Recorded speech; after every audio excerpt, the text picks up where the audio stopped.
Okay, let's start. We have our last keynote speaker for this conference. So it's my great pleasure to introduce Guy Grossman, who's professor of global politics and international relations at UPenn, University of Pennsylvania. Guy is specialized in applied political economy. His work focuses on conflict, migration, governance, and critically for us today, forced displacement. Guy holds a PhD from Columbia University, and he also co-founded and co-leads the Penn Development Research Initiative, which is a political economy lab, how you want to call it, looking for solutions to challenges in low and middle income countries. Just one thing I would like to say before giving you the floor. 5 years ago, JDC was just about to starting its operation. JDC consisted of what, 3 people at the time? We thought it would have been a great idea to kickstart the activities with an academic seminar. And guess who delivered that seminar? So he was our very first speaker. And so it's my great, great pleasure to invite Guy now to conclude the academic part of this conference. Guy, the floor is yours. Thank you so much.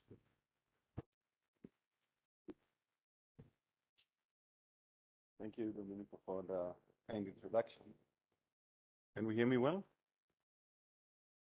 So first I want to begin with thanking JDC for all the hard work that goes into organizing such an excellent conference, and thank them also for providing me the opportunity to discuss some of my work in recent years on the relationship between refugee policy making and refugee integration. My goal today in the next hour will be to make a case to centering more of our attention on the legal frameworks and policy making around refugee hosting, especially in the context of low and middle income countries. I think it won't be controversial to say that policy making in the global south has been omitted for many discussions and research for too long, and part of the reason why policy making in the global south was omitted from this discussion was that many stakeholders were assuming that there's a big enforcement gap, that just governments don't necessarily enforce their own laws. And other assumptions that people were making is that potential refugees and nationals don't necessarily know the legal framework, and so if they don't know the legal framework, it can't really affect their attitudes and behavior. And so what I'm hoping to do today is to dispel some of these misconceptions. So just by great. In just some motivating my work in recent years on refugee policy making and refugee integration, I'm going to start with I think it's obligatory facts, and these facts were covered well in the previous keynote. This idea that the rate of forcibly displaced people is increasing, and the vast majority of them live in low and middle income countries. And then I want us to also think about some of the information that Chris shared yesterday when we think about some of the solutions that we consider as permanent solution in any given year. When we think about the stock of refugees, only 1% is returning home in any given year, and less than 0.5% resettles in a high-income country. And so when you take all these set of facts where there's more refugees, but they're not going home, they're not going to high-income countries, it's easy to understand why displacement is so protracted. In some countries it's 50, in some countries it's 20, 25 years, right? Now, when you take that fact and you add this idea that humanitarian aid to support refugee hosting is dwindling, combining these together suggests that refugee integration in host countries is just a first order concern. This is like it's paramount, right? Like it has to be, it has to be front and center in what this group is doing. And so if we care about refugee integration, we might ask ourselves, what are the factors that can contribute to a more successful integration in host countries, right? And we can hypothesize about different type of factors. Like we can think maybe cultural proximity might matter. Maybe, you know, there's some good reasons to believe that congruence on ethnicity or race or religion might matter. I think there's some evidence suggesting that. We might also think that the legal framework for hosting refugee might matter as well. Like, do refugees have the right to work? Do they have the right to live wherever they want? Do they have a right to own land? Do they have a right to transfer assets in and outside of the country, right? There's good reasons to believe that these things will matter. Now, say we want to test that hypothesis. Say we want to explore the relationship between the legal framework and refugee integration. Maybe we want to do a small horse race between different aspects of the legal framework. You know, what is more important? Encampment policies, removing encampment policies, right to work. I think Craig in his presentation talked about access to government services. Right, so say we want to answer these questions, like the natural thing would be to run a study where our outcome variable will be some measure of integration, right? It could be social integration, be economic integration, depending what we care about. And our input variable will be some refugee policy or the framework itself, like how inclusive versus restrictive it is. And we're going to run some analysis like that, right? Well, it turns out until quite recently, you know, as far as 2020, we weren't able to run these like analyses on a global scale. Maybe some researchers had information on specific countries. We weren't able to do that, and we weren't able to do that because the data sets that we have that look at the legal framework for hosting refugees simply ignored the global south, right? And so this is a slide that I think my colleague, my former student and co-author Chris Blair put up back in 2020 when he was here, and this is just the coverage of the main migration and refugee framework, legal framework data sets out there, and it's easy to see that when you look at, you know, countries in the Middle East, Asia, Africa, the coverage is just like non-existent. I know this is not that clear up there. And so if we don't have information on those countries, and most of the data sets are centered around OECD countries, it's very hard to answer really basic questions like, what are the global trends in refugee hosting policies? For example, are there differences in trends among high-income and low-income countries? Are there differences in trends by region? Because we know that in policy making, there's a lot of diffusion, and it's usually regionally. Something that is happening in Brazil might be picked up by Argentina. Something that is happening in Uganda might be picked up by Kenya. So we know that like there's a lot of regional diffusion, but we can't really answer this question without appropriate data. There's also a question, to what extent when we think about trends, so a lot of people say, oh, you know, there's a lot more restrictions going on.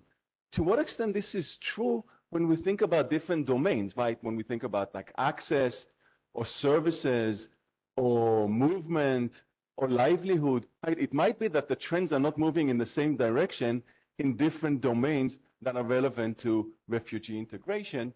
And of course, without data on a global scale, we have a hard time answering questions at the kind of cross-national level, which is what explains why some countries are moving towards restrictions, why some countries are moving towards kind of liberalization. It's really impossible to answer those questions. So given the gap in the literature, back in 2019, 2020, together with Jeremy Weinstein, at the time at Stanford, now he's the dean of the Kennedy Law School, and Chris Blair, that at the time was my graduate student and now is a professor at Princeton, we engaged in a pretty large data collection effort that culminated in the data set on world refugee and asylum policy. At the time when Chris presented it, we had 96 countries. Most of the coverage that we had was Africa and the Middle East. We had no countries in Latin America, none in Asia, not in Oceania, and we had no coverage of Europe. In, I think, 2021, 2022, with the really generous support of the JDC, we received funds to increase the coverage of GRAP, both in time, so from the original data set was to 2017, now it's until 2022, but most importantly, across space. So basically, it's a stupid figure, right? It's just the globe, right? Like if you look at this is like nothing. This is like the stupidest figure that I've ever created, right? It's just like, it's like, what's the variation? No variation. We just cover like all countries across the globe. And if we can go like deeper, I don't know if you can see. I wish this red thing would work, but you can. If you can't see, I'll just tell you that there's now 47 European countries that are covered. There's 32 Latin American and Caribbean countries. There's 23 countries in the MENA region. There's 36 countries in Asia, and so forth, right? And so really global coverage, and this allows us now. I know we don't get a lot of A4 effort, but that was a lot of efforts to put together. That allows us to start answering some of the questions that we posed before. For those of you that don't know much about DMAP, I'll just mention very briefly that this is a data set that captures the EU policies that are pertinent to forced displacement. And the way we code, the way we put this data set together is first we determined what are the 54 key indicators that tell us something about the government policy towards refugees and asylum seekers, and we code each of these provisions separately from legal documents. So this is the EU measures, okay? And we can then take these 54 provisions and aggregate them to theoretically driven domains. So one domain would be the access domain. That's the ease of entrance and security of status. We can think about services. Well, that's pretty straightforward. This is your right to access various government services. We focus mostly on health and education. We have a field that is about livelihoods. So this will be the right to work, the right to own land, the right to transfer assets. We have a field that is about movement. So that would be freedom of movement, encampment policies. And then the last one is about participation. This is about a path to citizenship and political and civil rights. Okay. So let me show you some descriptive trends of DMAP, and I'm going to go relatively fast on the descriptive, but I think they are quite interesting. If we start with the access domain, and you can read here what's included. Each domain has also some subfields, right? But you know, you can read that. It's pretty straightforward. If you want to think about like ease of entrance and security, you might want to look at things like, you know, access to the courts and right to remain and things like that, right? So here's the global trend where everything is normalized between 0 and 1. The y-axis 1 will be the most liberal, the most inclusive. 0 will be the least inclusive. And I think it's interesting to see that some regions, the black, by the way, is the global, and then red will be always be Africa, blue will be the Americas, yellow will be Asia, the purple will be Europe, and the green will be Oceania. And I think it's nice to see that in some, it's like this regional divergence, right? Some places we see an increase, especially in Africa and in the Americas, but in some places we see stagnation in low rates of, I think if you look at Asia, it kind of stagnates already somewhere in like 25 years ago. If we look at services, and so this is a lot about access to health, education, but also aid. Again, I'm going to leave that for a second that people can read what exactly goes into some of these, into this field. And when you look at the trend, we can see how Europe is just like a league of its own in what it provides to refugees and asylum seekers, at least in the services front, but it's also kind of plateaued in the last like 10 years, but it's definitely a league of its own. Obviously, the government has many more governments in Europe have many more resources than, maybe lower income countries. But we also see that like the poorest countries, and this is again, in Africa, we also see an increase over time, as well as in the Americas, but not in other regions. This is probably the most widely used domain when people are using DRAP. For example, Thomas's work. There's a lot of work that is being done on aspects of livelihood. So this could be right to work, for example. And if we look at what's happening there, we're not seeing much. Like, not much at all. Movement. So these are encampment policies. I think there's increasingly an awareness that restricting people to camps is problematic. It increases things like disease spread that we heard about like yesterday.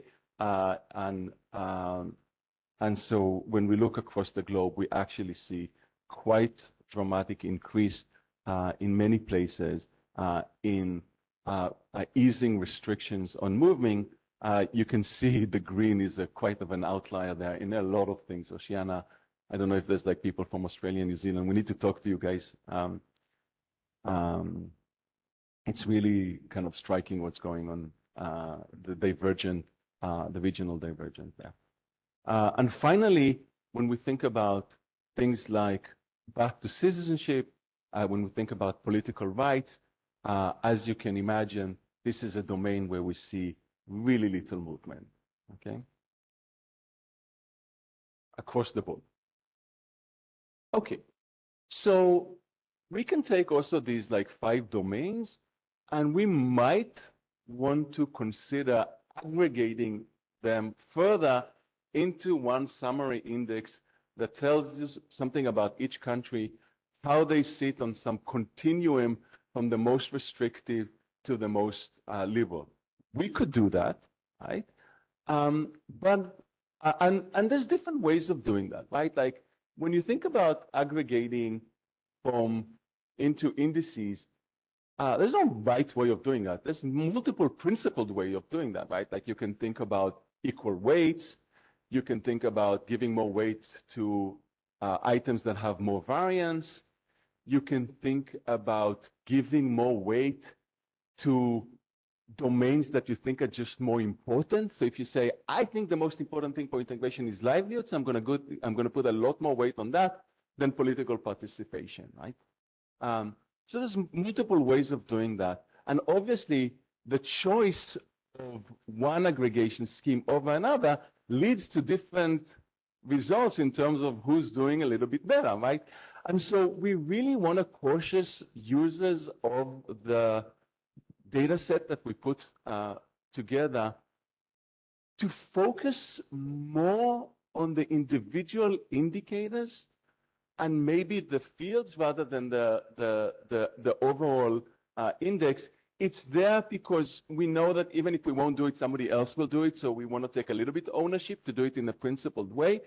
But we did not put this data set together in order to create horse race between countries. We don't think that that's a really useful way of using the data set. It's more useful to think about the specific indicators. Why does, like, I want to know at what point, like, Uganda maybe enable the right to work, and is that also happening in Kenya? And how long after Uganda, its neighboring countries are following suit? This is more useful use than horse races, so we want to just make sure that that is that clear. When we look at the summary index, nonetheless, we can see again that globally there has been an increase in liberality. Europe kind of stagnated 20 years ago. It's really a flat line. And then there's some regions that we don't see much movement. That's mostly Asia and Oceania. And so kind of like, and this maybe one last thing, we broke the sample to higher income and lower income countries. And we see that early on between the 1950s and 1990s, there's a big divide. Like richer countries are more inclusive in their policies. But what we see in the last 20 years, that poor countries are catching up. And in like the real like recent years, they even surpass what we see in higher income countries. So just kind of like summarizing over like these trends, in the past 20 years, we see that policy is generally liberalizing. And we see that it's more likely to liberalize in some contexts versus others. We see that in relative terms, most of the movement is happening in participation and services, but in access to services and movement, but we're not seeing much in participation rights, almost no movement there. We see that poor countries are catching up with richer countries. But also, one of the interesting things that we can do with this data set is to look at within region variation. And I want to just make sure that even though I showed you kind of regional trends, those mask quite a bit of within region variation. So for example, people that know something about Africa knows that like Kenya has been moving to liberalize. We heard that in May's presentation a few days ago, but Tanzania is really ramping up its restrictions, right? And so there's also a lot of regional variation. Okay, another thing that I'm happy to kind of like discuss, because this really did not exist until recently, is we took all of this information and we tried to make it more accessible to the general public, and not just like academics that go into, I don't know, replication files. And so we worked really hard with the World Bank Group, and again, thanks for JDC for the and tireless efforts. I want to mention Domenico and Jeff Turner at the World Bank that worked really tirelessly to make this happen. So I just want to recognize your help and support. If you can click here, it will just take you to the dashboard. I think we're going to be, it's still in a beta version. We're finalizing some things, and hopefully we'll be launching formally in about a month or so. Is that working? Okay, so that's how it looks. If you go to analytics, yeah, the first page is like, hey, we exist. Right? Okay, so this is like the tool, and what's nice is we have this control panel on the left, and at the bottom we have like a map. And if we can click on the map, it will take you to a country. But the control panel, we can pick a country. Maybe I'll pick Uganda because we'll talk about it later. So let's take Uganda. Amazing. We can decide whether we want to look at the whole index or just access. Let's put access field in the policy that we. Amazing. We can select whatever benchmark. So let's do some regional benchmarks. So maybe Africa. We can do the globe, right? We can select whatever benchmark we want. You want global, we'll do global. And then we can think about like how we want to average how we want to create the benchmark. Do we want to do a mean? Do we want to do median, right? So there's a lot of things that we can play with. And obviously, everything is then downloadable and yay for that. Can you go up? If you want to see what, how did we get to the access field, what it includes, there's the decompose on the right. Do you see the decompose, Domenico? Yeah. Here, no.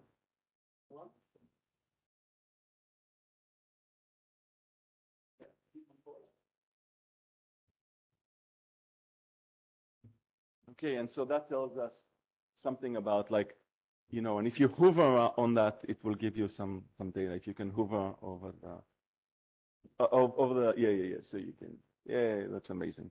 Okay, so this tool will be released like in the next month, and I hope that you and many others will be using it. Can you go back to the slide deck?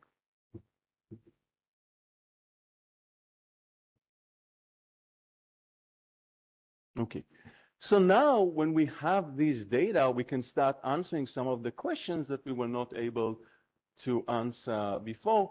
I showed already the descriptive, but we might want to ask some more analytical questions. For example, what explains big movements towards policy inclusion or restrictions in the global south? So, I'm going to give you just like some key messages of research that we did on that front.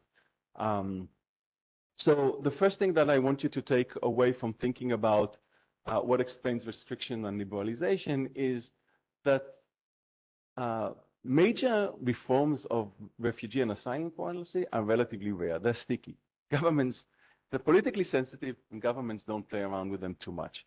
Just think about like how hard it is to change here in the United States. We have the same law from 1996, and even when we, you know, Democrats and Republicans struck a major kind of deal, it fell through in the Senate. It's really, really hard to change because it's politically salient. So that's the first thing I'm going to say. The second thing I want you to appreciate is that policy making in the global south looks different from policy making in the in high-income countries. And I want to pick on something that Professor Maida mentioned yesterday, that I think two things can be true. The first thing is that we should be much more diligent in trying to see what we can learn from a large literature on migration, mostly in the global north. There's a lot of insights and knowledge and intuition that we will benefit from bringing into our world of forced displacement in the global south. On the other hand, I think it's also very important not to import things without thinking about the different context.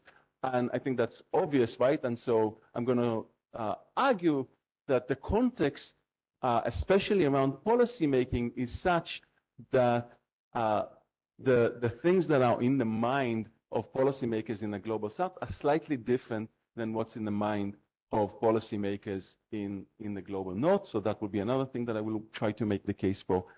And then another thing that I will make the case for is that the factors that affect the impetus to change, and again, I'm focusing here on developing countries, are not necessarily the same as the factors that tell us about the directionality of the change, right? For example, whether we're moving towards liberalization or restriction. So let me take first the first point, okay? The first point was that major asylum policies are rare. So what we do here, we take, this is our global coverage, right? Like 200 countries, 70 years of data, right? And we see whether there's, from year to year, whether there's a one standard deviation increase or reduction in the index that we have. In the index that I want to remind you is a continuous variable that places all countries from a most restrictive to most liberal, right? The one standard deviation is a bit, arbitrary. The idea is like we don't want like just to capture every small, maybe a small law that just changed something small, but we want to look at like major reforms. So one standard deviation is conservative, right? Like, and if you look at that, we see that like in the last 70 years across the globe, there's only 148 instances of a major reform. So two things. And almost all of them are in the direction of liberalization, which is consistent with what I showed you before on global trends. Now, if you think about 70 years of data and 148 instances, that's on average 2 a year. And if you think that we have about 200 countries, that means that the base rate of a reform is 1%, right? Like your chance of reform in any given year is 1%. So it's a rare event, okay? What we have here is the number of reforms every given year. And you can see that some years we have maybe more, some less, but the average is about 2. The dark ones are restrictions and the light bars are liberalization. Okay, so it's a relatively rare event. The second thing that I want to make the case is policy making is slightly different than in the global north when we think about restrictions and liberalization. There's some factors that make policymakers in the global south more hesitant to change their policies. You know, I think it's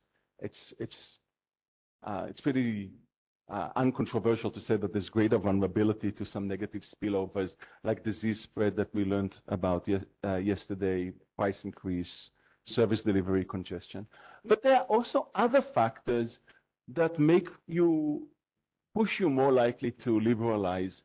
And so this could be this idea that at least in the developing countries and especially in low-income countries, many hosting costs don't fall on the government but on the international community.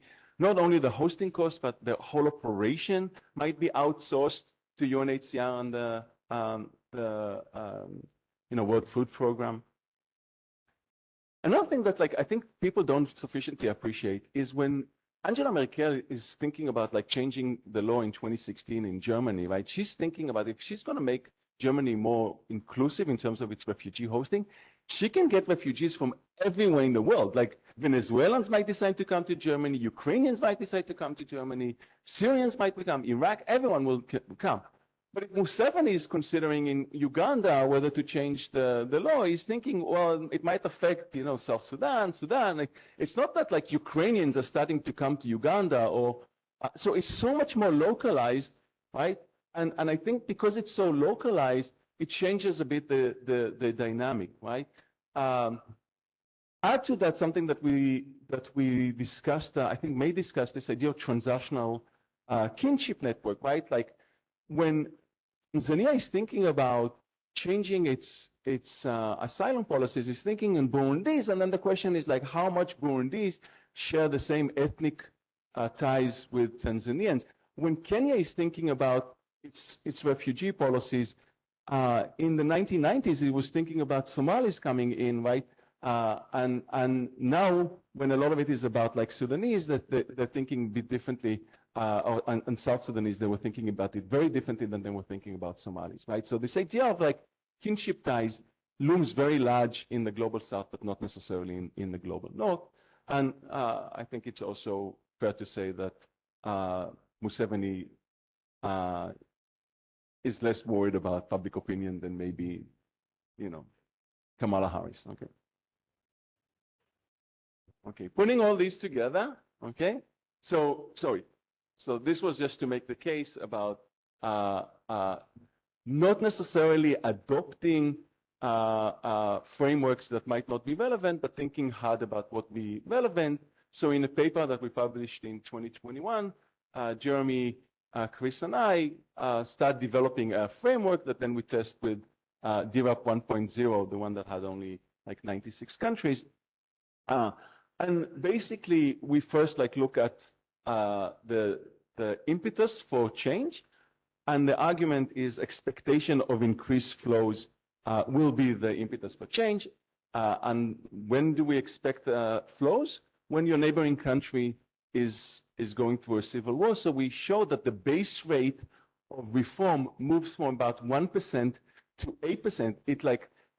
It's 8 times. It's kind of wacky, right? It's it's only 8%, but it's 8 times larger, 7 times larger when your neighboring country is going through a civil war, okay? So if in the year before, if you look at T-1, there's a civil war in your neighboring country, you're more likely to. In terms of directionality, we show that there's multiple factors that affect moving liberalization, but the one that has the strongest effect is whether the people that are targeted in the neighboring countries are the kin and kith, the shared ethnicity with the ruling class in the party of the policymakers. That's by far the most important factor determining whether we're going to see liberalization. There's other factors, but this is by far the most one. In terms of restriction, the most important factor, at least in the global south, is the wealth of country, and especially places that we have reasons to believe that there's going to be concerns around pressures on the labor market. One thing we were a bit surprised, we found no evidence. There's a big literature on aid diplomacy. I think it's called aid diplomacy, right? Like this idea that countries that are non-democratic and are dependent on aid are more likely to liberalize in order to kind of quiet their critiques, right? They're going to say, oh, we're going to accept a lot of refugees, and now be quiet when I jail my opponents, right? That's kind of the Museveni. People think that's the Museveni story, but we show that it actually doesn't generalize. We didn't find any evidence that this is the case. Okay, so far I showed some trends. I showed some factors that are affecting reform.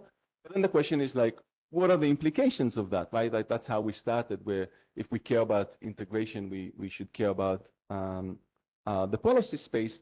And so I want to talk a little bit about the consequences as well. And here we can pose a set of questions, right? We can think, for example, whether refugees even consider the policy of neighboring countries when they make decisions about where to flee. Okay, so how much the policy environment even factors into the decision making of potential asylum seeker. I think it's a very important policy question, and it's important politics question. And I think it's also important theoretically, so we might want to explore that. We might want to ask ourselves how and why refugee hosting policies affect refugee integration. And I think Thomas has been really leading the way in thinking, especially on the labor market, and so I want to recognize that. But then there's also a question of, okay, so we kind of want governments to be more inclusive and more hospitable, but that might be good policy, but it might be bad politics. So we might want to start measuring what happens in terms of like public opinion. And so we want to know whether the things that we see in Europe, where the incumbents get punished for greater liberalization, is that like a global phenomena? Is that like a law of nature, or maybe it depends on local conditions? Okay, so these are some of the questions that I've been tackling in recent years. I'm going to give you some of that. So the first question of whether refugees take hosting policies into account, we tackle in a recent APSR. And what we do there is basically, begin with the framework that looks at what do we know from the global north. In the global north, we do know that refugees are quite strategic in where they go. They might cross the border to Greece, but then they'll try to find a way to Germany, and they're very strategic about that, and then they'll claim asylum in Germany or in Sweden, right? So we know that is true for the global north. But when we talk to people in policymakers in the global south, and when we also survey the literature, the assumption is people just go to the closest place, right? Like, if you don't have the means to go to Europe, because the people that go to Europe tend to be the elite, the educated, the rich, if you just want to escape, you just go to the nearest place, okay? Because the cost of movement is the binding constraint. And so we wanted to test that hypothesis.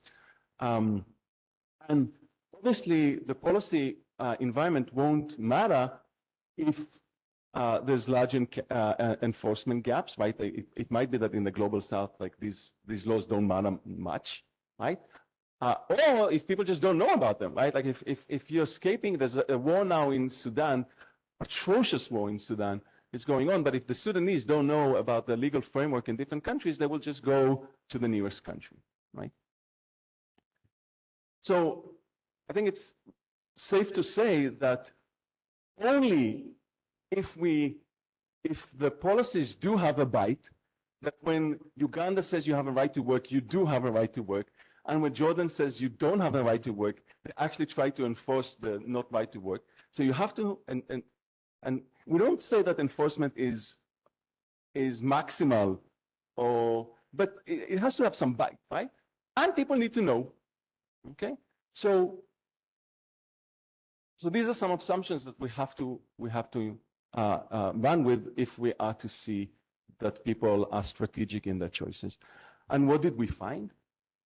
So without going into all the methodology, we use some synthetic control. I think it's like actually quite like, and we do like a million things. I think it's a very robust result. We find a large and significant effect of your policy liberality on possibly displaced flows. The magnitude is, if you think about an increase of 1 standard deviation in the liberality index, is associated with about 35,000 more refugees. This is our best kind of estimate, okay? And another thing that we show that this effect is actually much stronger when you have strong network ties between the sending country and the recipient. So when we think about we include information about network ties, we see that the effect is even much stronger. And I think this is a theoretical implication, this idea that also in the global south, there's different factors that affect the choice to flee from the decision of where to go. Okay, people are quite strategic about that, and that can tell you, can help go a long way in explaining why Uganda has like 1.5, 1.6 million refugees, and Kenya, that is much richer, has half the number. Okay, we might also worry about refugee response, and I worry a lot about refugee response. I think it would be crazy to work in this space without thinking about the response of the public, right? Because you can't just come and advocate that Jordan allows the right to work, and they might say, well, they'll overthrow us, right? Like you can't come to Kenya and say, hey, you know, liberalize and let people live outside the 2 refugee camps and let them have the right to work. And then the Kenyan government might say, well, it's actually elections here in tights. It's Kenya. I don't know. Did you see the 2007 elections? Like, you know, we have genuine concerns. So I think people that work on this space, on the relationship between integration and the policy space, have to take very seriously the public response. And so there's a bunch of studies that I'm doing around that. I'm going to just describe one and a half, and then we'll open things to the floor. So the concern of a public backlash is, or popular backlash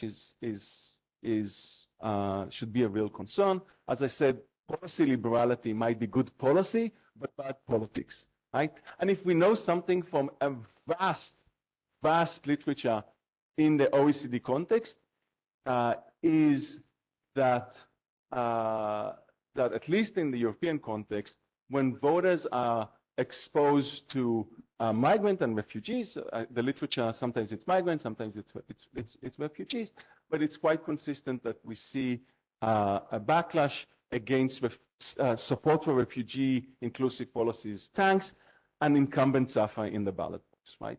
And the question is whether this also is the case in developing countries. We're not the only ones that have been looking at it. Sandra has a really interesting paper that looks at it in Colombia, and people should look at it because it's a great paper. We've been looking at it in a different context. We've been looking at it in the context of Uganda, as I'm just showing. I just want to start theoretically laying a bit of how we think about it, and what this will be especially true for low-income countries. And I want to start by saying that first, there are good reasons to expect backlash also in low-income countries. Just to be clear, there's really good reasons. We're talking about numbers that are way, way larger than what we see in the global north, at least when we think about refugees and asylum seekers. I think in the whole height of the crazy refugee crisis in Europe, we were talking about something like 3 million Syrian refugees over the whole continent, where Uganda alone hosts 1.5, and it's a country that is less than 40 million. So we're talking about just a different level in terms of hosting, right? And there's a lot of literature that says that the numbers matter, right? Like that if you bring 1,000, it's different public response than if you bring 1 million, right? And obviously there's concerns about scarce resources, competition over land, over wood. We might be concerned about congestion of public services. We might be concerned about other external and about negative externalities, for example, disease spread, as we learned yesterday, maybe inflation. So this is another thing that Sandra was looking at on house pricing. And there's also conflict spillovers that people, at least in political science, care a lot about. And then there's the whole issue that, the humanitarian support that goes to refugee goes in the context of a population that is also super marginalized, not like in the United States, right? In Uganda, also locals that live in peripheral areas across the border, they're super poor, right? And so it could create some resentment when refugees are targeted with assistance. On the other hand, there's some reasons to believe that we might have a different response that will be moving us to kind of think about maybe less backlash or no backlash. One is, and this is actually quite deep and something that I didn't see much picked up in the econ literature, but poli-sci I think is a bit more sensitive to that, where in developing countries, parties are just not programmatic, right? And because in low-income countries in particular, parties are not programmatic, it's not clear. So politics is not right-left, right? It's not clear that you have a party that will carry the mantle of the anti-migrant kind of populist thing, the way we see in Europe, right? Because a lot of what parties are running is on valence issues. We're going to fight corruption. We're going to bring more development. It's not about things that are wedge issues, right? And so if politics is not around wedge issues, but it's only about things like development and corruption, then there might not be this messaging that comes from the top. And we know that messaging that comes from the top matters, right? If you look at the United States, the position of the Republican parties on refugees is tracking very closely when they decided to make Trump their flag bearer. There might be also fewer concerns on the welfare state. And then there's another thing which I think, and this is something that I've centered my research, part of my research in recent years, is this idea that Anna Maria also mentioned yesterday, that there's a growing evidence that in proximity to refugees, there's some development benefits, and these development benefits might outweigh all the things that we see on the left column, okay? And so in a recent paper that was published in World Development last year in 2023, we developed kind of this idea of a development-oriented framework. Maybe theory is a big word. It's just a framework to kind of think about whether we're going to see popular backlash or not. And the idea is basically we start from refugee present. So refugee present means that there's going to be aid to host these refugees, right? And for us, the most important question is how this aid is going to be managed. If it's going to be managed in a way, and the aid is also obviously interacted with the policy environment. If you're in Kenya, where they have to live in refugee settlements, they're not allowed to work, the refugee economy is separate, it's operating on a different kind of level that has very little kind of spillovers to the local community, then it might create resentment. But if you create an environment in which the locals can benefit from hosting refugees, then what can happen is that if you manage the aid correctly, and the hosting policies are integrated, and I'll soon explain what that means, then there might be positive spillovers for the local community. And when you have spillovers to the local community, that actually is important because we have literature to suggest that people are relatively good in identifying improvement in public policies, in social services delivery, and then we have also a lot of work to suggest that when that happens, voters tend to credit these improvements to the government, even if the government didn't put a dollar. So the theory based on like three big literatures that we have. The first one is that voters care a lot about the quality of public services. I have an annual review that came out last year that really makes that case and provides like data from around the world that that's the case. Then there's another literature that suggests that in some conditions there's like these positive spillovers that accrue to the local population. But the third one is also important, and is a policy literature that talks about credit attribution and shows that voters will attribute any improvement even if it's aid, if it comes from aid. It doesn't have to come from the government coffers. We can talk about why this is the case, but it's an important assumption that we make. And we're going to test this in Uganda. Why Uganda? It's the largest refugee hosting country in Africa, fourth in the world, and I've been doing research there from 2009. I know the context quite well, and I have good relationship with the UNHCR office there and with the Ugandan government. You can see that it really stands out in terms of the size of the refugee population that it hosts. But it has also this really nice feature that that in the early 2000s, it passed two landmark, one was a legislation and one was a government decision, government regulation. The first one was the development assistance for refugee hosting area. This was a regulation where the two main things that are relevant for us is that they kind of determine this like 70-30 rule. So for every dollar that comes to host refugees from the international community, 30 cents to the dollar go to support the host communities. And the second thing, which I think is just as important, doesn't get enough attention, is this idea that you cannot spend in Uganda, if you're UNHCR, the World Bank, on refugees, without first making sure that it's integrated into the development plans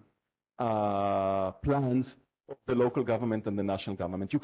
So the idea is like the refugee economy is not operating in space, right? You can't just decide, I want to build a school here, I want to build a clinic here to support the refugee. It has to be part of the development plans of the local government, because it might make sense not to build it exactly here, but maybe a bit here, because then it can support a few Ugandan villages that are also suffering from, low access to health or education.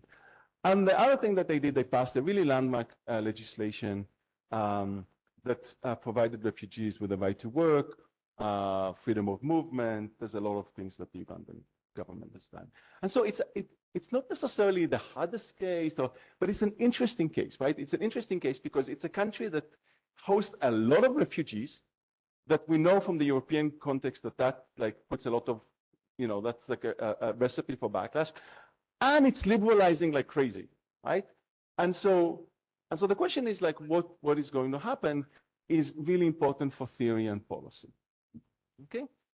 Just in terms of how we're thinking about it, another nice feature of the Ugandan context is, so if you look at this figure, on the x-axis we have the year, on the y-axis we have the number of refugees. The law passed, and this regulation passed when the number of refugees were constant, right? And so we can look at what the effect of this law when the number of refugees, when the number of refugees hasn't changed that dramatically, right? And then in 2014, the South Sudanese war happens, and there's a dramatic increase. And so if we compare we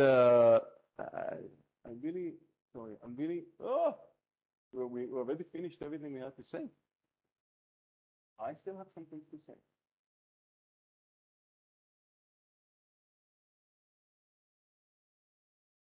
Okay.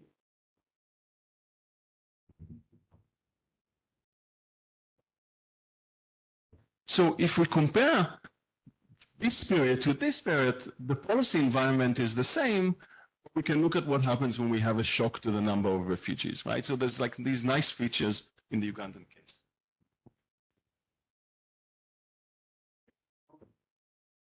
So we collected quite a bit of data on refugees with the help of UNHCR. Our unit of analysis is going to be the parish, which is an area that covers about 5-7 villages.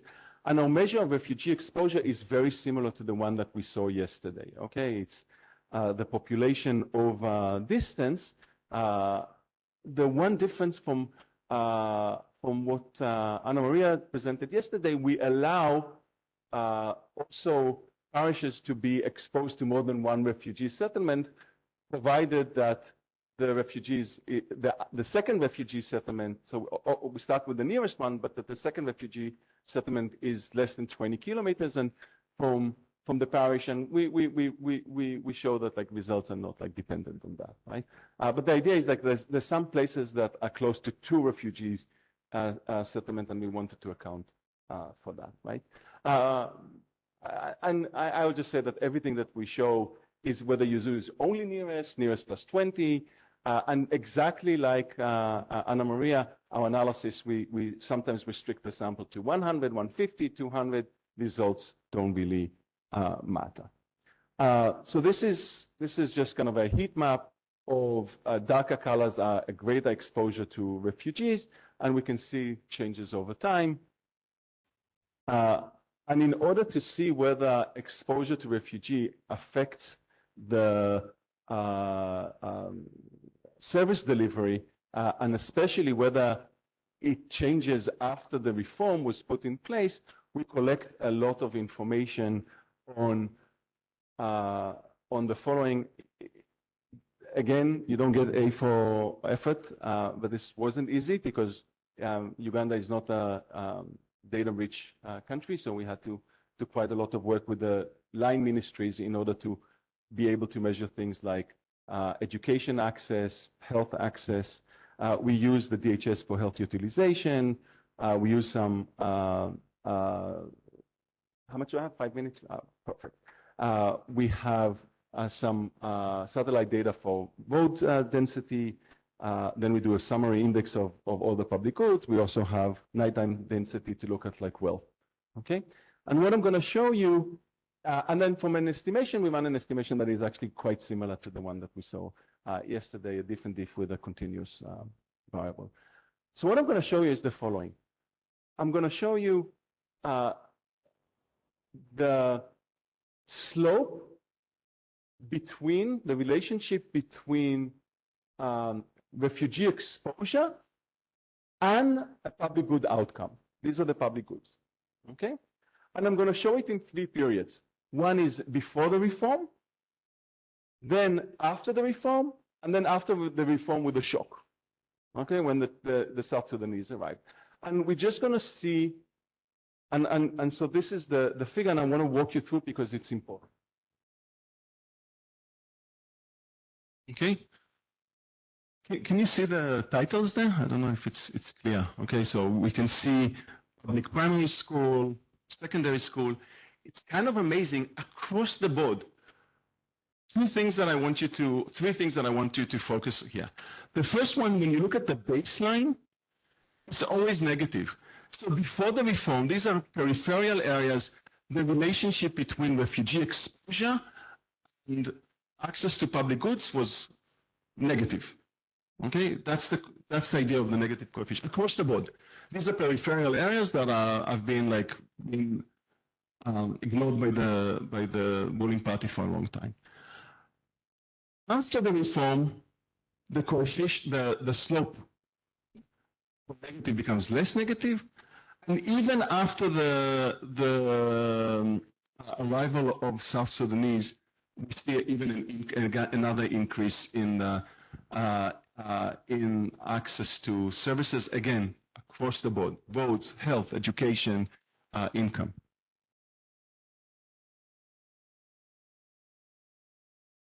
Okay. I'm not going to show you these results because we are like short on time, but we also show that using the Afrobarometer that Ugandans subjectively recognize that there's improvements. They credit them to the government, okay? And in a companion paper that we're working now, we also show that not only there's no backlash to the government, we actually see that Museveni benefits slightly from in areas that are hosting refugees. But we also show that refugee acceptance has not suffered at all. And again, using available, not a lot, there's not a lot of not great public opinion data, but with available public opinion data, we show that there's no backlash. So we can conclude, at least from this study, that refugee present under some condition, not all condition, like before the reform, they weren't. The relationship was negative between refugee presence and public goods access, that when conditions are right, when the public policy is correct, this could lead to positive spillovers. And it also suggests that backlash is not like a generalized phenomenon, right? Like we won't see it necessarily everywhere, which I think this is a really important lesson. And another important lesson is like public policy mediates this relationship between host communities and refugees, and that's actually quite deep, and that has a lot of implication also how we think about our advocacy work and how we think about our strive, for example, for self-sufficiency for refugees. So let me end. So this is my last slide, and we'll open things to the floor. What I hope I was able to convince you in the last hour, taking you through the things that I've been thinking and working in the last few years, that we have a lot to gain analytically from taking more seriously the legal environment that governs the refugee hosting in developing country context. I hope that this has come through in the last hour. And in a more personal note, given all the work that we've been putting into DRAP and all the work that is going into REMAP, that is a UNHCR-led project that there's a lot of complementarities, we hope that these efforts will be used to develop better theories and develop and test better theories that are relevant to the global south that might be different from the theories that we have about how things work in the global north. And in the last thing, which I'm a researcher that clearly cares also about public policy, that's why I'm engaging with a lot of you on a regular basis. I hope that this will also be used to thinking about advocacy and not just about writing academic paper. Let me end here. Thank you so much for your patience.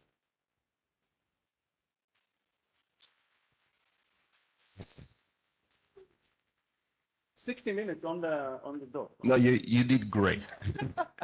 I'm impressed. Thank you so much, Guy. We'll open up for questions. While we collect the question, I received a couple of messages online. I just wanted to reiterate what Guy said about the DRAP website.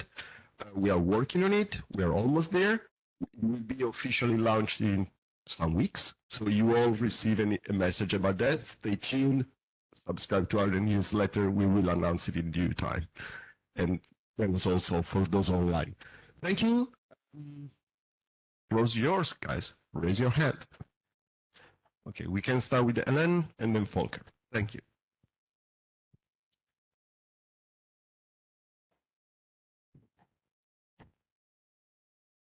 Hello. Hi, I'm Ellen Lee, and I'm from the Bureau of Refugees, Population, and Migration at the U.S. State Department. I found this presentation really fascinating, and I'm curious to connect with you after as well, because I have so many questions. But my main questions were around if you could share a little bit more about the sources for the DRAP. It sounds like the website will be shared shortly, so I'm sure I can dig into it when it's shared, but maybe you could touch on that a little bit now. And then also curious to understand if you plan to look a little bit more at de facto access, because as I'm sure you can guess, a lot of the barriers to accessing rights and services actually, falls apart in practice, even in enabling environments that are very positive and inclusive. So I was wondering if you could talk a little bit more about that. Thanks.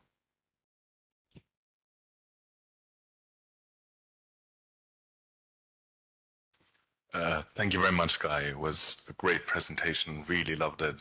And a thought and a comment. I love the trends in the beginning that you showed us, and you really go back to the early 50s, and I felt reminded of a Hans Rosling style presentation of how far we've come. You know, it's really, really quite the trajectory you're able to show here. The one question I have, not knowing some of the layers beneath the lines, is related to differences that are made in the policy environment between different nationalities. So if I think of Ukrainians in Europe, that's a special regime. If you think of, and it can go both ways, right? Sahrawis in Algeria, very particular. Assyrians in the Arab world, in the positive sense, quite particular. So how is that factored into the work? Would be curious to hear. Thanks. I think it's my turn. Guy, thank you so much. This is so interesting. And obviously, you know, I'm converted from the beginning. We support the DRAP, and the results that you've just presented from using that type of analytics is incredible. You know, I'm a protection person from UNHCR of many years, so my instinct tells me that my question to you needs to be around advocacy. So I know that you are not necessarily the person best placed to go out and do advocacy with different governments, but I wanna understand how you think about using this in policy conversations. And so the question is twofold. One is, are you thinking about doing similar analysis in other countries? Because we recognize the differences in context, and I'm thinking particularly on the findings that you've had in Uganda, right? And comparing those, because you might come with other results, right? And then what will that tell us, and how can we then use that in conversations? And the second part is how can this best be disseminated? Like, you know, the example of Uganda would be super interesting to have in conversations where, you know, we bring governments together on, for example, data and evidence on different thematics, but then also to kind of show that overall picture of what it means to have inclusive policies and how that can affect. Now, I know that not one size cuts all, so therefore I'm also asking about ideas about working on this analysis in other countries. Apologies. Thank you. Okay, maybe we'll let you answer these three questions. I know there are more in the room. There is also a question online about how to make sure that policies are actually implemented at a local level. So here is time for you.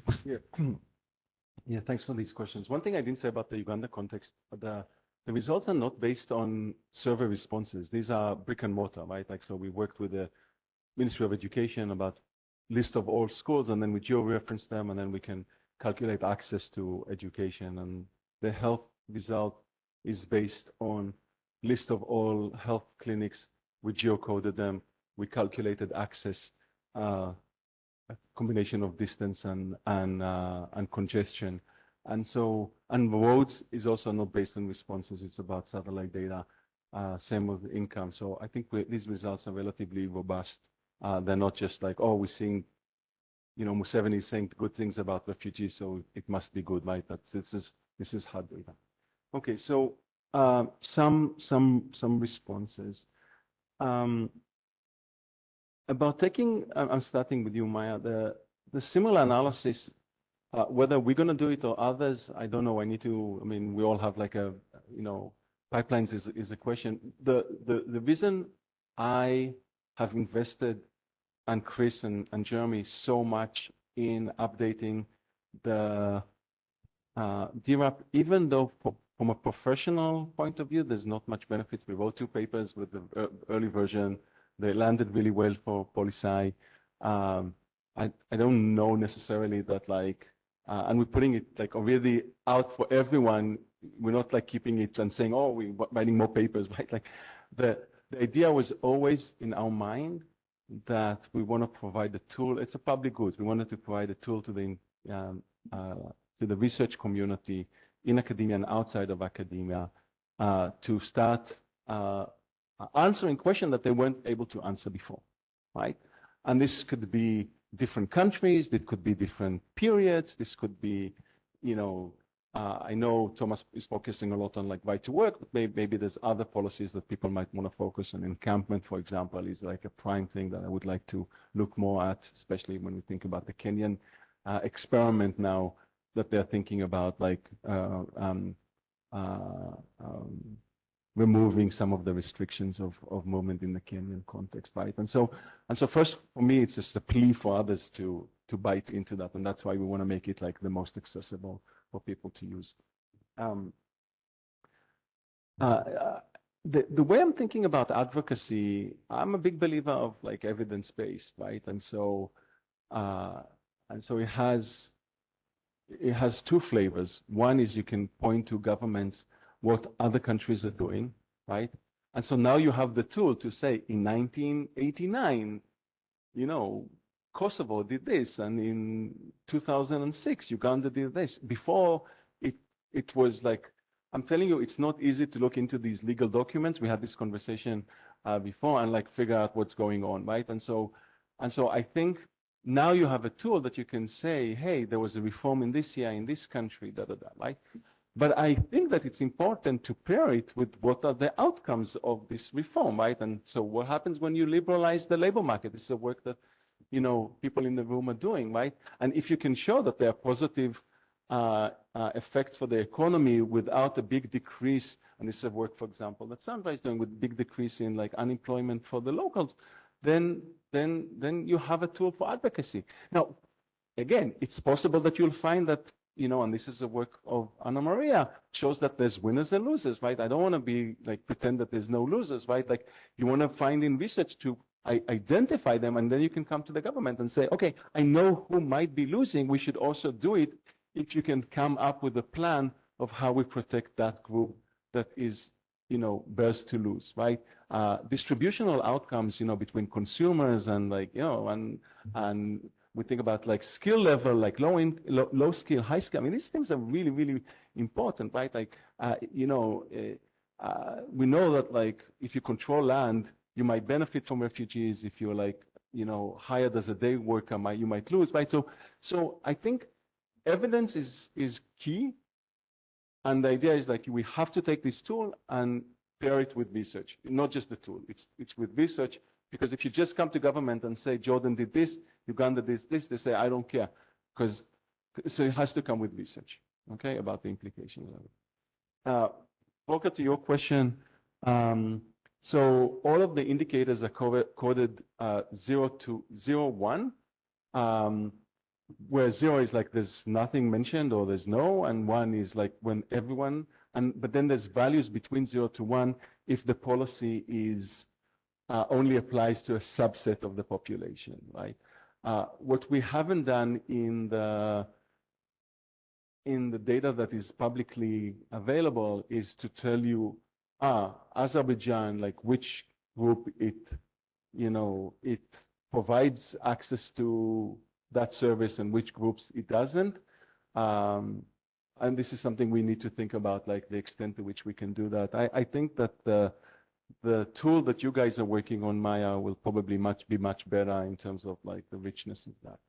I was also asked about de facto. I think, Alan, you asked that question.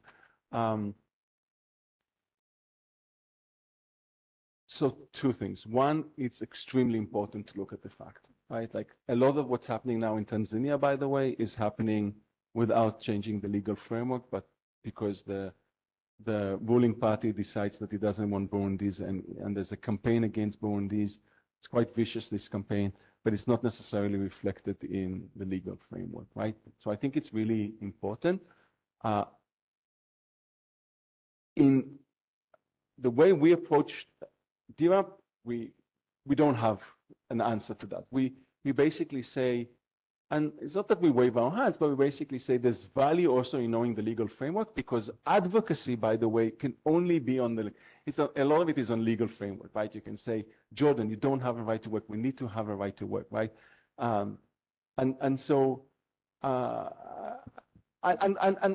policies bite. I mean, we have enough evidence to suggest that they bite. But they don't bite. But they don't, like, obviously enforcement is an issue. And I think there's other efforts, and maybe Maya can speak to their effort that is doing a much better job than us to look at enforcement. I will just say one thing. I should have said that. The legal framework is objective. Enforcement is subjective, right? And so if you want to do enforcement, you need to start, like, you know, interviewing experts. There's a lot of, like, literature on expert bias, right? Like, it's just a new ball game, right? That we didn't have the resources on the bandwidth to deal with.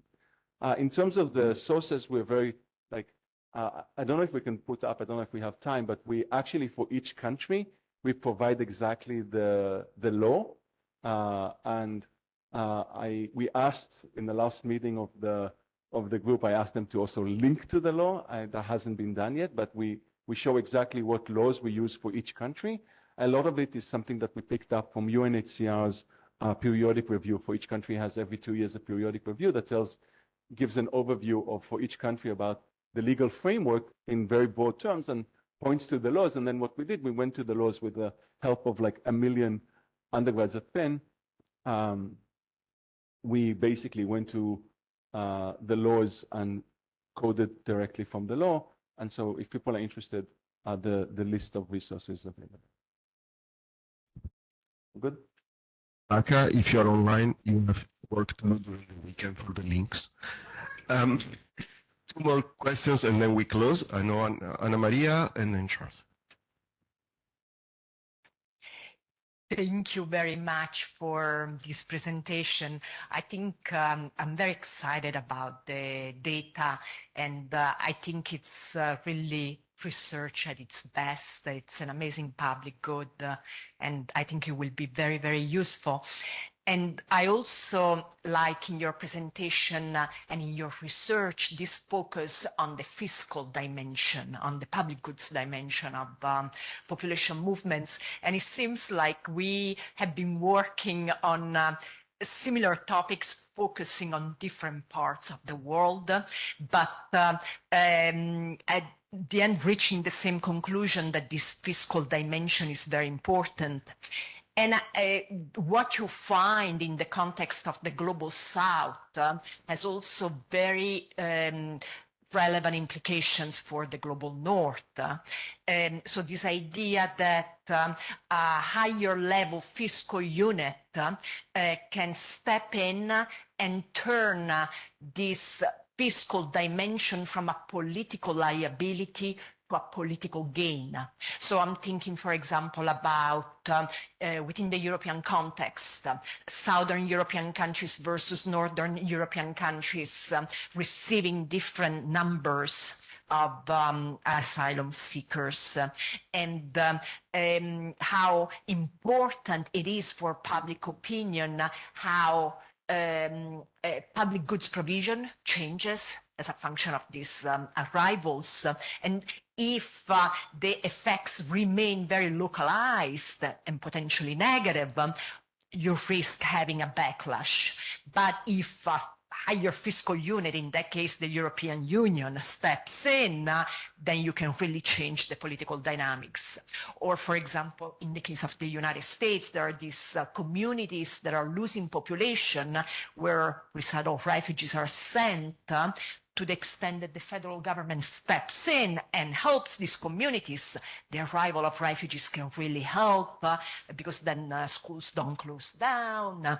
So let's not forget about the Global North, because we should increase the number, the 0.5% that receives.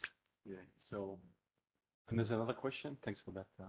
Yes, I think mine is more of a comment than a question on the issue of potential political backlash, which you ably explained how politics works in the north and how it works in the south.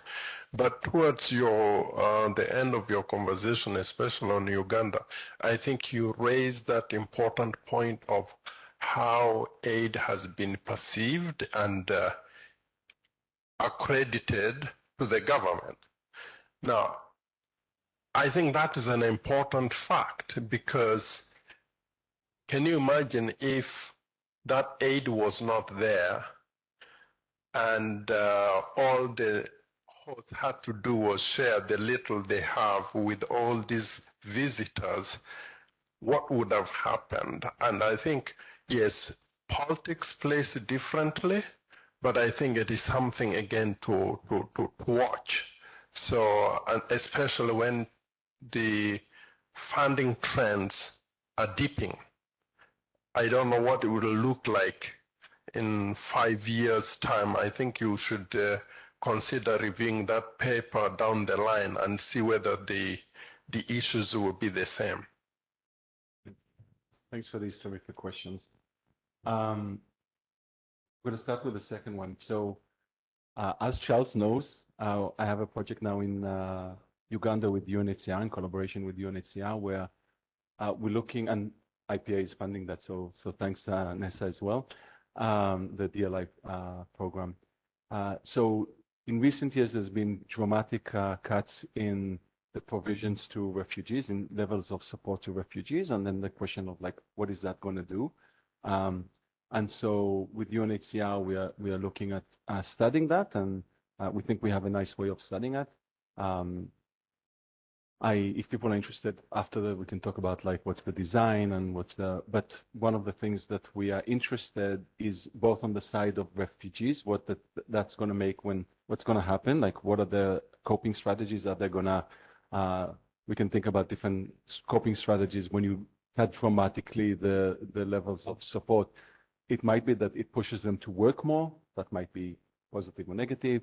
It might means that they are less likely to live in refugee settlements and migrate to urban centers where there's more work. They might decide to go back to South Sudan. But it might be that like they cut on meals and we see like an increase in food insecurity. It might be that they're pulling their kids out of school. It might be that they don't seek help when they're sick. And so we are going to test all of these things.